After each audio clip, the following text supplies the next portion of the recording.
I just know that they need role models. As long as God gives me the strength, I will be there. And as long as I can help the children and do God's will, that's what I'll do. Well, there are many nonprofit and faith-based organizations that couldn't accomplish all that they do without volunteers. That is so true. John Edward Corley of Theodore is Alabama's outstanding senior volunteer.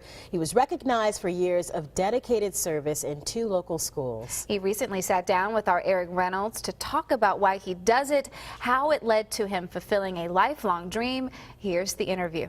You guys are on top of it. It was difficult at first because I really was going into a territory I knew little about.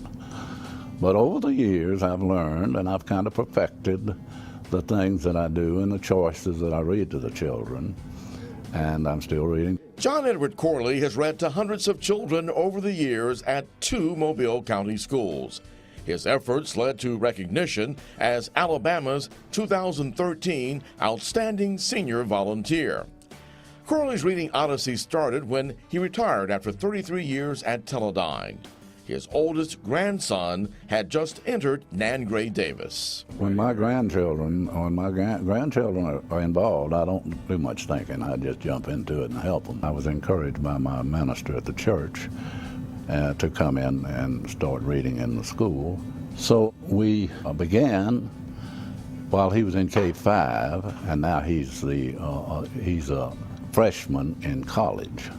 And so I've been here for a long time. When they learned it, Corley is more than just a good voice reading the words of others. I believe in trying to challenge children and bring the best out of them. I tell them when I come in and start reading to their class, I'm not going to be easy on you. I'm going to give you difficult words. Tranquil, that's a big word for peaceful. And if you don't understand it, I will stop and explain it to you. So I challenge them to learn bigger words. They need all the knowledge and equipment that they can get to help them in a complex world that we live in. He reads books with what he calls positive messages on the environment and his love of animals. Corley's volunteering also rekindled a dream from his younger years. I told my wife when we first got married, I said, I will one day write a book. But I had to wait till I retired to do it. I always wanted to be a writer.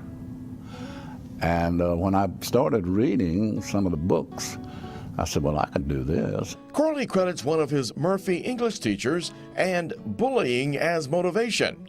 His first book, Miracle at Maggie's Bluff. I completed it in 2002 I published, and it was a very special day for me.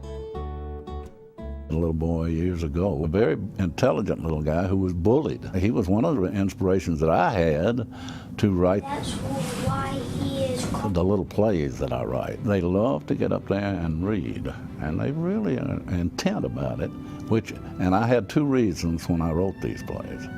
To give these children confidence to know that they can stand up there and not be afraid and read bigger words. And each one of them has something positive. I feel it's so important for the children is to learn values.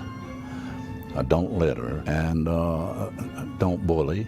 That's very important to me, how they live their lives. About 8 years ago, Corley was asked to write about the history of Santa Rosa County, Florida, and the Muskogee Creek tribe. He discovered new information about his birthplace and his family. It is important to know your roots. And for many years, I didn't know that I was Native American. They had to keep it secret and not let anybody know. I am proud of my roots, the culture. It's such a great honor for me to be able to tell people a little bit about my tribe. And the children love it, and we love doing it for them. Every year, Corley and members of the Muskogee Creek host Native American Day at Pearl Haskew and Nan Gray Davis schools. I would seriously ask any senior to volunteer. There's always something for you to do. I love every minute of it. Male role models are lacking. I take my role model very seriously. I just know that they need role models. As long as God gives me the strength, I will be there. And as long as I can help the children and do God's will, that's what I'll do. In Mobile County, Eric Reynolds, Fox 10 News. And even though all of his grandchildren have moved on, Corley continues to read faithfully every week at both Pearl Haskew and Nan Gray Davis schools. He says his dedication is the result of what his teachers did for him and how teachers continued to be today. A check came along with Corley's award, and he gave the money to the two schools.